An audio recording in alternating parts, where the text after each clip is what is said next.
ओम वंदे देव उमापतिं सुरगुरुं वंदे जगत् कारणं वंदे पन्नगभूषणं मृगधरं वंदे पशूनां पति वंदे सूर्य शशांक वन्ननयनं वंदे मुकुंद प्रियं वंदे भक्तजनाश्रयं च वरदं वंदे शिवं शंकरं श्याम शिवाय नमः। नमस्कार, स्वागत है आपका आचार्य वाणी में। मैं आचार्य डॉक्टर विक्रमादित्य आपके साथ हूँ। आज का विषय हमारा है तुला राशि वालों के लिए ग्रहों का योगायोग किस प्रकार का है। देखिए तुला राशि वालों, अब ग्रहों का योगायोग आपको समझना चाहिए। सावन का महीना आरंभ हो रहा है और सावन के महीने के अंतर्गत ग्रहों का परिवर्तन का योग जो बन रहा है वो आपके लिए खासतौर पे सबसे बड़ा परिवर्तन जो होने जा रहा है वो इस जुलाई के मध्यकाल में वो होने जा रहा है शनि वक्री। और आपकी राशि के दृष्टिकोण से यदि हम देखें तो शनि महाराज आपकी राशि के अंदर से जहाँ चल रहे हैं वो वक्री होकर आपके लिए वारे न्यारे करने के योग बना सकते हैं। एक तरह से दुनिया के लिए शनि का वक्री होना कहीं ना कहीं कुछ कष्ट का योग बना देता है, लेकिन आपके लिए और ज़्यादा शक्ति, वक्री ग्रह और ज़्यादा ताकतवर हो जाता है। और शनि महाराज जब वक्री होकर आपकी राशि के दृष्टिकोण से योग बना रहे हैं, बृहस्पति मार्गी हो चुके हैं, तो आपके लिए कई मामलों में ग्रहों का योगायोग कई अच्छे योग बनाता दिखाई दे रहा है। बहुत सुंदर तरीके से आपके कष्टों को निवारण करने का रास्ता ग्रहों के माध्यम से प्राप्त हो रहा है। कम से कम गोचर के दृष्टिकोण से तो ये योग बन रहा है कि आपके लिए काफ़ी परिवर्तन का योग अच्छा रहेगा। चीज़ों को ठीक करने के लिए चीज़ें आपके हाथ में है, लेकिन समस्या कुछ और है। इस समस्या ये है कि आपका जो विचार है इस वक्त वो कहीं ना कहीं ग्रहण में फंसा हुआ है। ग्रह बिल्कुल ठीक ठाक है, मस्त गति, बिल्कुल चीज़ चल रही हैं, चीज़ें बहुत बढ़िया से आपके लिए वातावरण बढ़िया बना हुआ है, लेकिन समस्या यहाँ पर है कि आपके विचार जो हैं, पंचम भाव जो है वो विशेष तौर पर राहु से ग्रसित होने के कारण से आपके विचार कहीं ना कहीं अंधकार में है। वो बल्ब नहीं जल रहा है जिसको आवश्यकता है। अध्यात्म की कृपा से ही बल्ब जलेगा। समझो, राहु बुद्धि में जब बैठ जाता है ना तो सच को सच नहीं दिखाता, वो कहीं ना कहीं हर चीज़ को घुमा के ही दिखाता है, हर चीज़ में कहीं ना कहीं ग्रहणी लगाता है। और यहाँ गोचर के दृष्टिकोण से यदि हम एक बात समझने का प्रयास करें, भाग्य से बृहस्पति भाग्य को जगाने का प्रयास कर रहा है, लेकिन राहु महाराज ने यहाँ पर आकर बुद्धि भाव में अंधकार ग्रहण लगाने का योग बना दिया। तो सही है, जागो भाई, अध्यात्म जगाओ, बुद्धि को इस प्रकार से ना करो कि अध्यात्म विमुख हो जाओ, धर्म विमुख हो जाओ। इसलिए सावन के महीने का लाभ यदि आपने लिया तो हम कह रहे हैं बिल्कुल बहुत बड़ा परिवर्तन आपकी राशि के दृष्टिकोण से बनता दिखाई देगा। समय के अनुसार से हमको समझने का प्रयास करना चाहिए ग्रह योग क्या कह रहे हैं हमारे लिए। सबसे पहले हम बात कर लेते हैं 11 तारीख की बात कर लेते हैं। सबसे पहले 11 जुलाई के लिए ग्रह नक्षत्रों का योग किस प्रकार से बन रहा है। 11 जुलाई शुक्रवार का दिन है, प्रतिपदा तिथि है, यानी सावन का पदार्पण उसी दिन हो रहा है। सावन के कृष्ण पक्ष का प्रतिपदा तिथि है। ग्रह नक्षत्रों के दृष्टिकोण से यदि ग्रहों का योगायोग देखा जाए तो वो आपकी राशि के दृष्टिकोण से शुभ दिखाई दे रहा है, आगे बढ़ने के रास्तों को प्रशस्त करता दिखाई दे रहा है। और इसमें ग्रहों की गणना के अनुसार से केवल आपकी आवश्यकता है कि आपको विशेष तौर पर बस अपने अंदर थोड़ा आध्यात्मिक विकास को करने का प्रयास करें, और यदि बुद्धि को अध्यात्म में लगाने का प्रयास करेंगे, बुद्धि को सरल करने का प्रयास करें। राहु जड़ता का प्रतीक है और राहु ने यहाँ पे भ्रम उत्पन्न करने का, बुद्धि को भ्रमित करने का प्रयास कर रखा है। यानी हर चीज़ों में कई मामलों में अननेसेसरी का शक, हर एक के मामले में ये भाव उत्पन्न हो सकता है कि पता नहीं ये आदमी ठीक है कि नहीं, ये काम ठीक है कि नहीं है। हर चीज़ में कहीं ना कहीं वहम इन दिनों आपको ज़्यादा परेशान कर सकता है। उस वहम से निकलने का प्रयास करें। देखिए, सबसे पहले विश्वास जगाओ और कर्म को ठीक करने का प्रयास करो, ठीक हो जाएगा। कावड़ यात्रा धर्म को धारण करने का भी मुहूर्त इस दिन बन रहा है।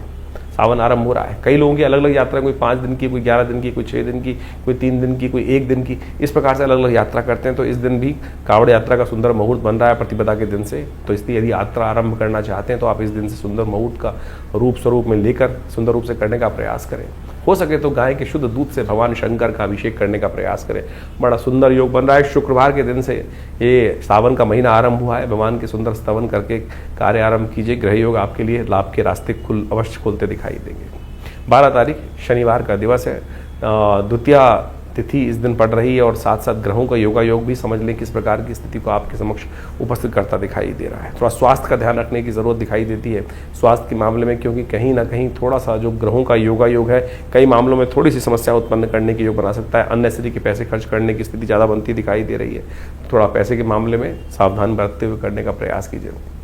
ग्रहों का योगायोग अननेसेसरी मामलों में थोड़ा स्वास्थ्य पर अननेसेसरी का धन खर्च होने के योग बनते दिखाई देंगे। इस दिन विशेष तौर पर यदि एक काम करें आपके लिए अच्छा रहेगा।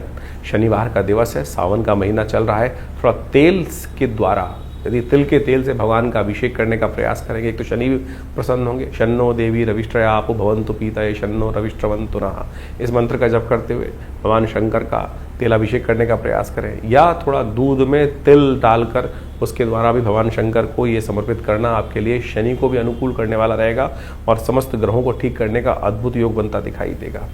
13 तारीख रविवार का अवसर बन रहा है, तृतीया तिथि इस दिन विद्यमान है और ग्रहों के दृष्टिकोण से यदि देखें तो आपके ग्रह परिवर्तन की तरफ जा रहे हैं, विजय के योग को बनाते दिखाई देंगे। जो दिन में मेहनत करेंगे ना, शाम के बाद से लेकर आने वाले 2-3 दिन में उसमें कहीं ना कहीं लाभ के रास्ते बनते दिखाई दे रहे हैं। ग्रह योग आपके लिए सब पदार्पण करा रहे हैं बहुत सारे शुभ ग्रहों का।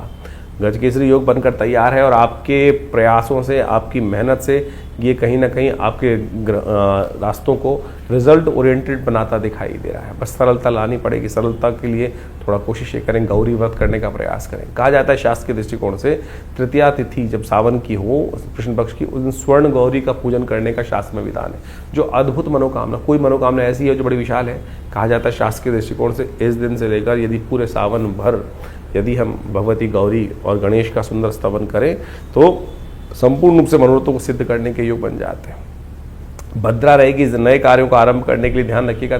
दोपहर को 1:27 के बाद भद्रा आरंभ होगी, तो ध्यान रखिएगा नए कार्यों में इसके बाद ना फंसें। और इस दिन सबसे श्रेष्ठ रहेगा कि जो लोग कावड़ की यात्रा करने का संकल्प बनाते हैं उनको मुहूर्त देखना होता है बहुत सारे। तो हम मुहूर्त बता रहे हैं कि 13 तारीख को भी बड़ा सुंदर मुहूर्त है। भगवान शंकर की के निमित्त उनका पूजन करने के लिए कावड़ यात्रा को, कावड़ धारण करने का सुंदर मुहूर्त इस दिन बन रहा है। तो इस दिन सुंदर रूप से चंद्रमा के साथ बृहस्पति का बहुत सुंदर संबंध और ऐसे में भगवान का सुंदर स्तवन करके कावड़ यात्रा आरंभ करने का मुहूर्त आपके लिए बड़ा अच्छा रहेगा। कार्य आगे बढ़ने का प्रयास कीजिए, बड़ा सुंदर योग बन रहा है आपके लिए। 14 तारीख का भी ग्रह समझ लीजिए, सोमवार का अवसर है, चतुर्थी तिथि है और गणेश चतुर्थी का सुंदर योग बन रहा है। सावन का पहला सोमवार है। ग्रह नक्षत्र जैसा हमने कहा आने वाले 2-3 दिन आपके लिए बहुत ही अनुकूल बनते दिखाई दे रहे हैं। चीज़ों को अपने फेवर में लाने के लिए कोई बहुत ज़्यादा चिंतन करने की आवश्यकता नहीं है, बस सही दिशा में चलने की ज़रूरत है। चलोगे तो आपकी विजय निश्चित है। बहुत सारे ग्रह इस प्रकार से आपके लिए बनते दिखाई दे रहे हैं, तो इसलिए निर्द्वंद भाव से आगे बढ़ने का प्रयास करें। ग्रह परिवर्तन की तरफ बहुत तेज गति से जा रहे हैं और ये परिवर्तन आपके लिए शुभ हो, भगवान की कृपा है। भगवान गौरी, गणेश और को प्रसन्न कर कर शिव की आराधना। पहला सोमवार है और ये पहला सोमवार है भगवान शंकर को प्रसन्न करने के लिए, सावन का पहला सोमवार। तो इसलिए कोशिश करें बड़ी श्रद्धा के साथ, जैसा भी हो सके गौरी गणेश को स्थापित कर कर पूरे संपूर्ण शिव परिवार का पूजन कर कर इस दिन आशीर्वाद का दिन है, आशीर्वाद लेने का, प्राप्त करने का योग बनाए। और आपकी राशि में तो योग भी बड़ा सुंदर बन रहा है कि आध्यात्मिक रहोगे तो संपूर्ण रूप से लाभ प्राप्ति के योग बन जाएंगे। विवेकानंद योगाश्रम में इस दिन बहुत बड़ा रुद्राभिषेक का कार्यक्रम रखा गया है। आप भी अपने नाम से, यदि बहुत दूर है, नहीं करा पा रहे हैं तो आ नहीं पा रहे हैं तो कोशिश करें उनमें जुड़ जाएं, चाहे वो स्पिरिचुअल पॉइंट ऑफ व्यू से हो, चाहे वो संकल्प लेकर हो, उसकी व्यवस्थाएं संपूर्ण रूप से जान सकते हैं। भगवान शंकर का अपनी अपनी श्रद्धा के अनुसार से जो पूजन करते हैं भगवान की कृपा से, उन सब पर कृपा प्राप्त करने के योग बन जाते हैं। 15 तारीख मंगलवार का दिवस है, पंचमी तिथि है और इस दिन ग्रहों का विशेष परिवर्तन का योग बन रहा है।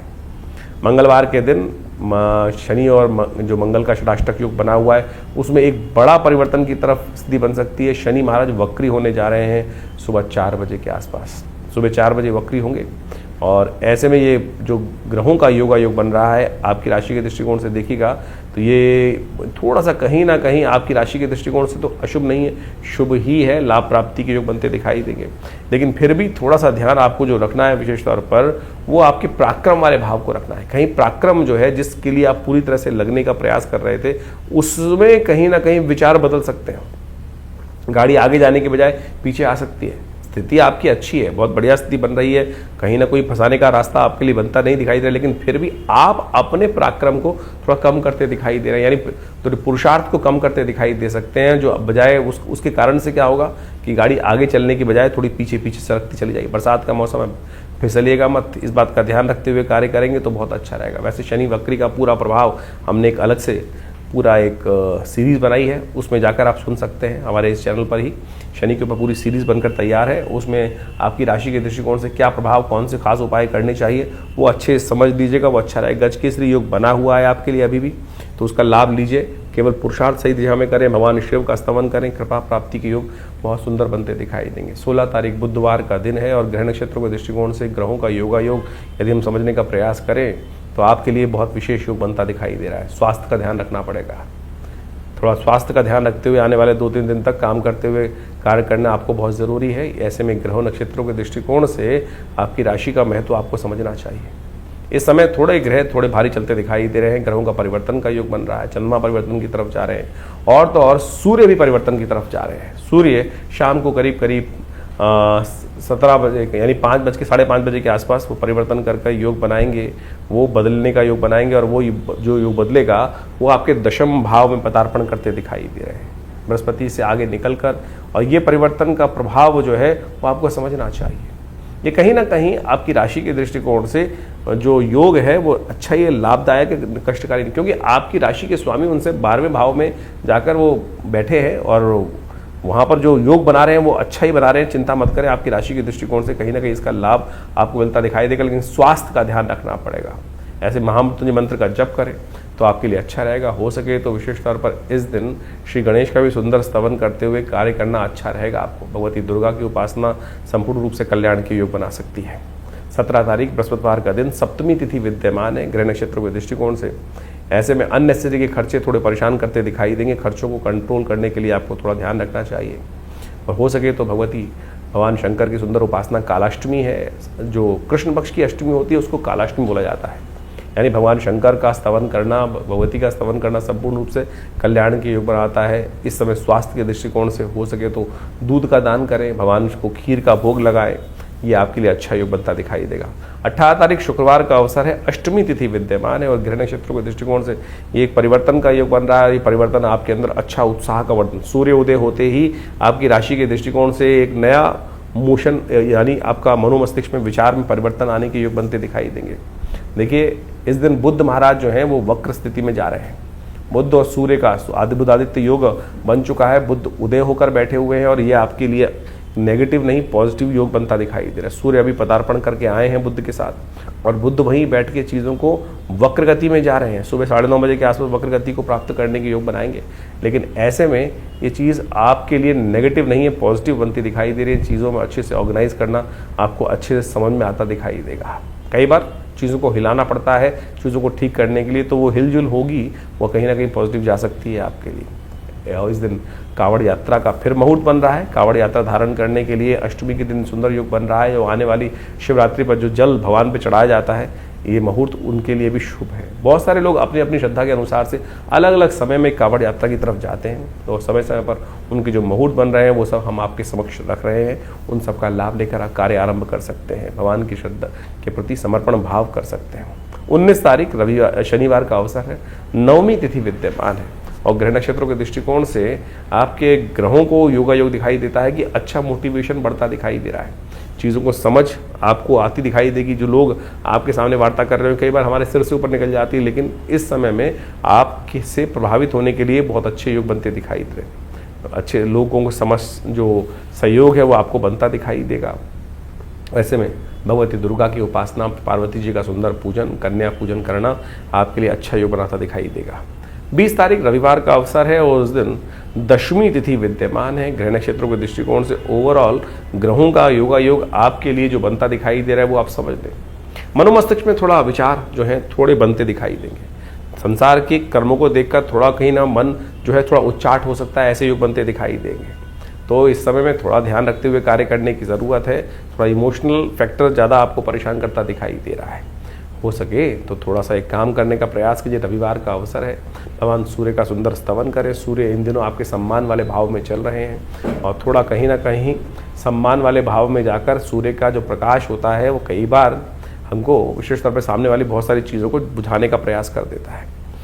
तो ऐसे में भगवान सूर्य को सुबह सुबह जल दें। हो सके तो गायत्री का स्तवन करने का प्रयास करें, गायत्री मंत्र का जप करें। आश्रम में रविवार के यज्ञ में इस बार सुंदर रूप से रुद्र महायज्ञ रखा गया है, आप उसमें सम्मिलित हों और कृपा से, भगवान की कृपा से कष्ट दूर करने का योग बनाएं। तो इस प्रकार से सावन के आरंभ काल में ग्रहों की गणना आपके समक्ष हमने रखी। ये ग्रहों की गणना के अनुसार से हम सबको अच्छे से समझ लेना चाहिए कि देखिए इस वक्त बृहस्पति अतिचारी अवस्था में पूर्ण प्रभाव उत्पन्न करने के लिए बहुत तेज गति से चल रहे हैं और शनि महाराज इस वक्त वक्र स्थिति में, जो विशेषतः जुलाई के सावन के मध्यकाल में, जो सावन का आरंभ काल है उसी में वो वक्र गति प्राप्त कर चुके हैं। और ये योग किसी प्रकार में शुभ नहीं कहा जा सकता। षडाष्टक योग भी शनि का और विशेष तौर पर आप समझिए मंगल का बनाया हुआ है। और इस प्रकार से ये संसार के दृष्टिकोण से जो कुछ दिन पहले लोगों को लग रहा था कि शांति का वातावरण दोबारा बन सकता है, ये कहीं ना कहीं अंदर खाने में कहीं ना कहीं उपद्रव के योग बनाता दिखाई दे रहा है। कहीं ना कहीं आने वाले समय में कुछ ना कुछ अशांति का वातावरण भयावह स्थिति में बनता दिखाई देगा। कुछ ना कुछ उपद्रव कहीं ना कहीं उत्पन्न होने के योग अच्छे खासी बनते दिखाई देंगे। इसके बाद शनि मंगल का टकराव भी आरंभ हुआ चाहता है। आमने सामने बिल्कुल एक परस्पर समसप्तक योग भी मंगल का शनि के साथ बनकर तैयार हो जाएगा। तो ये कहीं ना कहीं प्राकृतिक उपद्रव भी उत्पन्न कर सकता है, कहीं ना कहीं प्राकृतिक आपदाओं को कहीं ना कहीं आरंभ कर सकता है। भूमि का कहीं ना कहीं कंपन उत्पन्न हो सकता है। और साथ साथ जो युद्ध की स्थिति जो बनी हुई थी अभी वर्ष के आरंभ काल में, वो पुनः कहीं ना कहीं दोबारा स्थिति को कहीं ना कहीं और आग में घी डालने का कार्य बहुत सारे राजनीतिक दल करते दिखाई देंगे। लेकिन आपकी दृष्टिकोण से, आपके राशि के दृष्टिकोण से हमने पूरा बताया कि क्या कुछ प्रभाव उत्पन्न करने के योग बनेंगे। देखिए, सावन का महीना बड़ा श्रेष्ठ होता है। सावन का महीना संपूर्ण रूप से भगवान को अपने जो कर्म को समर्पित करने का माना जाता है। और जा पर कृपा राम की हुई ता पर कृपा करें, सबको इस भाव का ध्यान रखना चाहिए, भगवान इस पर प्रसन्न हो जाएंगे। और भारतीय संस्कृति में तो सोचें कितने सुंदर सुंदर रूप से अनेक अनेक उदाहरण उपस्थित करके भाव समझाए गए हैं कि जीवन में जो हम कर्म करते हैं उसका भोग हमको प्राप्त होता है, शुभ अशुभ जैसे भी कर्म। अब शुभ तो हो जाए और उसके द्वारा हमारे जीवन में शुभ का आगमन बन जाए तो बहुत अच्छा है। लेकिन यदि अशुभ कर्म हमारे द्वारा मनसा वाचा कर्म, 3 प्रकार के कर्म शास्त्र में बताए गए हैं। और कई बार क्या होता है कि हम बहुत ज़्यादा कॉन्शियस होकर कार्य करने का प्रयास करते हैं तो बहुत सारी चीज़ें शुभ करने की तरफ प्रवृत्त हो जाते हैं। कई बार धर्म व्यक्ति जब निष्ठ व्यक्ति होता है, लेकिन कई बार अनायास ही बहुत सारे दुष्कर्म हो जाते हैं। अब उनसे मुक्ति का मार्ग किस प्रकार से बने? हमारे यहाँ संसार में विशेष तौर पर इस बात को समझना चाहिए कि हर धर्म में, हर पंथ में कहीं ना कहीं इस भाव को रखा गया है कि दुष्कर्मों से मुक्ति किस प्रकार से हो। बहुत सारे लोगों ने इसको भ्रांतिवश अनेक अनेक स्वरूप में उपस्थित कर दिया। आप समझें कि उस कर्म से, दुष्कर्म से मुक्ति के लिए ही कई जगह क्या होता है कि कहीं पाप आ गया, कष्ट आ गया तो क्या करते हैं। आप देखें विभिन्न देशों के अंतर्गत अनेक अनेक प्रकार से उदाहरण उपस्थित किए जाते हैं। कहीं बलि, कहीं कुर्बानी, कहीं कुछ और। यहाँ तक कि कहीं कहीं अनेक अनेक मतों में अनेक अनेक प्रकार के उल्टे सीधे कर्म भी बहुत ज़्यादा करते हैं। लेकिन भारतीय संस्कृति में सोचे कितना सुंदर भाव कहा गया है। जो हम त्रिदुलम त्रिगुणाकार, हम जो बिल्व पत्र भगवान को अर्पित करते हैं, सावन के महीने में विशेष महिमा उसकी कही गई है। त्रिदुलम त्रिगुणाकारम त्रिनेत्रम च त्रिधायुधम त्रिजन्म पाप संहारम बिल्वपत्रम शिवार्पणम। यानी शास्त्र में इतने सुंदर कहा गया है कि एक बिल्वपत्र बड़ी श्रद्धा के साथ यदि भगवान पर आप अर्पित कर दें तो क्या कहा जाता है? त्रिजन्म पाप संहार, 3 जन्मों के पाप जो है वो सब समाप्त हो जाते हैं। ये सोचे कितनी सुंदर समर्पण भाव से एक कर्म यदि आप कर ले तो वो किस प्रकार से निवृत्ति दे देगा अनेक अशुभ कर्मों से। और तो और बड़े बड़े सुंदर मंत्र कहे गए हैं। सौराष्ट्रे सोमनाथम च श्रीशैले मल्लिकार्जुनम उज्जैन्यम महाकाल, ये भगवान की वंदना है। और कहा गया अंत में सप्त जन्म कृतम पापम प्रातः स्मरणेन विनश्यति। यदि आप 7 जन्म के जो पाप हैं केवल इन जो आप जो द्वादश ज्योतिर्लिंग है इनके यदि नाम का स्मरण कर ले, सौराष्ट्र सोमनाथम च श्रीशैले मल्लिकार्जुनम उज्जैन्यम महाकाल ओमकार ममलेश्वरम, ये इस प्रकार से कहा गया ना, सप्त जन्म कृतम पापम स्मरणेन विनश्यति। तो यानी अनेक जन्मों की जो पाप हैं, दुष्कृत्य है, उससे क्षय को जीवन से उससे निवृत्ति के योग बन जाते हैं। तो यानी इतना सुंदर व्यवस्था हमारे सनातन में बनाई गई है। इसका कहने का तात्पर्य इस ज्योतिष के कार्यक्रम में ये है कि आपके जीवन में जो कष्ट है उससे निवृत्ति के लिए ये सावन का महीना बड़ा श्रेष्ठ है। देव शयन हो जाता है, भगवान शंकर के हाथ में समस्त सत्ता आ जाती है। और ऐसे में यदि आप छोटे भी रूप में नित्यपति भगवान उनका सुंदर अभिषेक कर लें, एक बिल्वपत्र भगवान को अर्पित कर दें, तो आपके जो दुष्कर्म हैं उससे निवृत्ति का मार्ग बनेगा, शुभ कर्म का उदय होगा। और जब शुभ कर्म का उदय होगा तो पता जानिए क्या होगा, शुभ कर्म के उदय होते ही इस संसार में शुभता प्राप्त करने के योग बन जाएंगे, कष्टों से निवृत्ति के योग बन जाएंगे। और अनेक प्रकार से आपके जीवन में जो कष्ट भोग रहे हैं उससे निवृत्ति का मार्ग बन जाएगा। इसलिए ये न के न प्रकारेण कैसे भी हो भगवान का सुंदर स्तवन इस सावन के महीने में अवश्य करने का प्रयास करें। विवेकानंद योगाश्रम में पूरे सावन के महीने पूरे 30 दिन नित्यपति भगवान का रुद्राभिषेक दूध से, दही से, घी से, शहद से, अनेक अनेक औषधियों से, भस्म से, सब प्रकार से रुद्राष्टाध्यायी का पाठ करते हुए नृत्यपति चल रहा है। आप भी उसमें सम्मिलित हों, कर्म करें, शुभ करें। देखिए क्या होगा, शुभ वातावरण बनाओगे ना तो अपने आप जीवन में शुभ का आगमन होता जाएगा। हमने वातावरण ही बड़ा विचित्र बना दिया है। हमारे मनोमस्तिष्क में कहीं ना कहीं छोटा सा भाव ऐसा आ गया है कि नहीं कुछ नहीं होता। अरे बहुत कुछ होता है, सब कुछ होता है। जरा पलट के देखो जीवन में कब कब किस किस प्रकार से हमने भगवान की कृपा से जीवन में उसका लाभ पाया है, ये सोचने की आवश्यकता है। तो इसलिए ज्योतिष में निवारण जो है वो प्रभु का नाम ही है, निवारण प्रभु का नाम ही है। उस निवारण के नाम को हमें स्मरण करने का प्रयास करना चाहिए। अनेक कथाएं शास्त्र में उपस्थित हैं, उन कथाओं को हमें समझते हुए कार्य करने का प्रयास करना चाहिए। एक शराबी था, उपनिषद में कथा आती है, जिंदगी में कभी परमात्मा के मंदिर नहीं गया, भगवान का नाम स्मरण नहीं किया, लेकिन जीवन था, जिया था। तो कई बार बहुत सारे का जीवन में कई बार योग बन जाते हैं। कहा जाता है कि एक दिन वो नाचने वाली के पास जा रहा था और थोड़ा सा पान का बीड़ा हाथ में था और साथ में कुछ मालाएं थी, कुछ मीठा था हाथ में और कुछ ना कुछ नशा भी कर रखा था उसने। कहा जाता है कि बरसात का मौसम था, कहीं ना कहीं चलते वक्त रास्ते में ठोकर लगी, नशे में था, वो गिर पड़ा। बहुत देर तक गिरा पड़ा रहा। सुबह सुबह रात शाम से भोर होने की वेला आई, मंदिर में सामने जब उठा कुछ आवाज़ हुई तो सामने मंदिर था और सामने मंदिर में देखा तो शिवालय दिखाई दिया, भगवान शिव का शिवालय था वो। बस गिरता पड़ता कैसे ही पता नहीं भाव मन में क्या जागा, कोई पुण्य कर्म जागा होगा, भाव आया अरे ये जहाँ जा रहा था वहाँ के लायक तो रहे नहीं, मिट्टी लग गई, आज इन्हीं को चढ़ा देता हूँ। शिव साक्षात सामने विराजमान थे। गया और उस शिवलिंग पर वही पान का बीड़ा, मिट्टी लगा हुआ, मिट्टी लगी हुई माला भगवान को अर्पित कर दी और मंत्र जो टूटा फूटा याद था, कहीं सुन रखा था, ओम नमः शिवाय, और वही सुनते हुए वहीं भगवान पर अर्पित कर दिया वो सब सामग्री, उस मंत्र का उच्चारण करते हुए। देवयोग से उसी वक्त प्राण निकल गए, चोट लग चुकी थी ज़्यादा, और वहीं शिवलिंग पर ही वो गिर पड़ा और वहीं प्राण निकल गए। कालांतर में उसको यमराज के समक्ष उपस्थित किया गया और कहा गया कि यमराज महाराज, ये जीव आया है, लाइन में लगे हुए थे, नंबर आया तो पता चला चिरकाल तक इनको नरकादि लोकों में वास करना है। लेकिन एक बहुत सुंदर योग है, चित्रगुप्त ने बताया कि इनको 2.5 घड़ी का इंद्रासन प्राप्त हुआ है। 2.5 घड़ी का इंद्रासन, उस जीवात्मा की भी आंख खुल गई एकदम। उसको भी लगता था उसने कभी ज्ञानता में कोई शुभ कार्य में ज्ञान में किया ही नहीं था, जिंदगी भर कुछ गलत ही गलत काम किए होते। मरने के बाद तो सबको ज्ञान होता है कि मैंने क्या किया क्या नहीं किया। ज्ञानवान जब जिंदा रहते हैं तब तो हमको होश ही नहीं रहता है हम जो कर रहे हैं वो शुभ है या अशुभ है, लेकिन आत्मा को तो सब कैलकुलेशन होकर पता चल रहा है ना, कहाँ जुड़ रहा है कहाँ नहीं जुड़ रहा। तो यही भाव उसकी आत्मा को जब जीवात्मा के रूप में वहाँ उपस्थित था तो कहा था हमने तो कुछ किया ही नहीं शुभ, तो हमको तो लाइन में जाना ही है, जहाँ जहाँ कड़ाई में डालोगे जो कुछ होगा, कुंभों में पड़ना है वो जाना ही है। लेकिन जैसे ही वहाँ एक भाव उत्पन्न हुआ कि 2.5 घड़ी का इंद्रासन, तो उसे पूछा गया, यमराज जी के समक्ष जब उपस्थित हुआ तो पूछा गया महाराज कहाँ जाओगे, नरक या पहले 2.5 घड़ी का इंद्रासन। उस जीवात्मा ने एक बड़ा विचित्र प्रश्न किया कि महाराज आज्ञा हो तो एक प्रश्न पूछना चाहता हूं। धर्मराज जी ने कहा आप आज्ञा है, आप धर्मराज के समक्ष उपस्थित हैं, जो आप चाहेंगे उसका जवाब दिया जाएगा।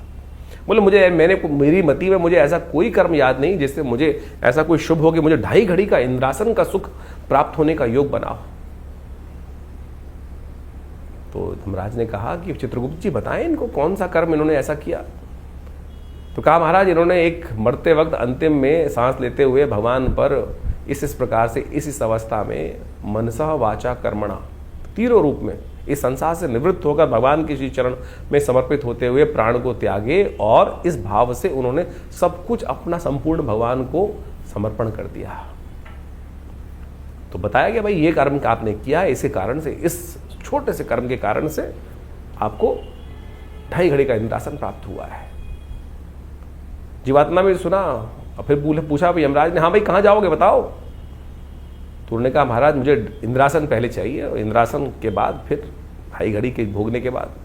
कहा जाता है कि धर्मराज की आज्ञा से उनको उपस्थित किया गया इंद्र के समक्ष कि महाराज इंद्र, राजा देवराज इंद्र के समक्ष कि महाराज इनको धर्मराज की आज्ञा से 2.5 घड़ी का इंद्रासन प्राप्त हुआ है। और सत्य माने इंद्र वहां से उतरे जो उस वक्त स्थित पे थे। ये शास्त्रोक्त कथा है, उपनिषद में आई हुई कथा है, ये किसी की बनाई हुई कथा नहीं है। मेरी और आपकी मतियों को ठीक करने के लिए जो हमारे संसार में विशेष तौर पर मति अलग अलग प्रकार से हो जाती है, उन भ्रमों को ठीक करने के लिए एक संसार में हमारे ऋषियों के द्वारा एक कथा उपस्थित की गई है उपनिषदों के अंतर्गत। जब वो वहाँ उपस्थित हुआ, 2.5 घड़ी का इंद्रासन के लिए उसका अभिषेक हुआ, संकल्प लिया गया और पूरी तरह से राज्याभिषेक जिस प्रकार से होना चाहिए उस प्रकार से उनको वहाँ पूरी तरह से विधि विधान का पालन करते हुए, समस्त संस्कारों को करते हुए उनको 2.5 घड़ी का इंद्रासन के लिए, और जैसे ही वो इंद्र पद पर आसीन हुए वहीं नृत्य गंधर्वों का, अप्सराओं का आरंभ हुआ चाहता था। उन्होंने सब रोक दिया, बोले मैं इंद्र हूँ, रुको सब, ये कुछ नहीं होगा। और बोला जल लाओ। जल लाया गया और जल पे संकल्प लिया और कहा ये उच्च श्रवा घोड़ा शुक्राचार्य को दान करता हूँ, कामधेनु गाय वशिष्ठ को दान करता हूँ, समस्त निधियों को दान करना शुरू कर दिया।